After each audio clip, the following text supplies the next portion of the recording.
จริงจังแค่ไหนจริงใจมากพอหรือเปล่าที่จะมาขอใช้คำว่าเรากับผู้สาวดินคนนี้แน่ใจแล้วหรือ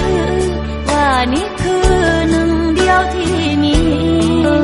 ลองปรึกษาหัวใจอีกทีพร้อมจะหยุดตรงนี้หรือยังอย่าให้ความหวังถ้ายังไม่พออย่าหลอกให้รอถ้ามีหลายทางบอกกันบ้างอย่าคบเพื่อรอวันที่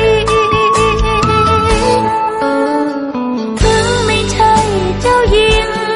ในนิยายก็อยากจะเจอ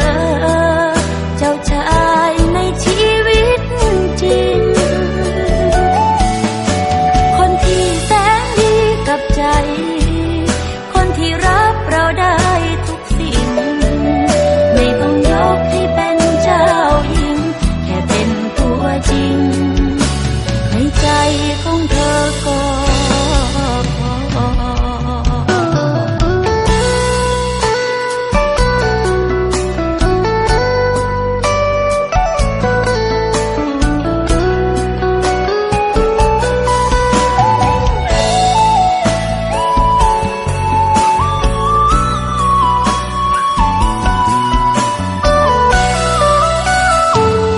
เส้นทางเงา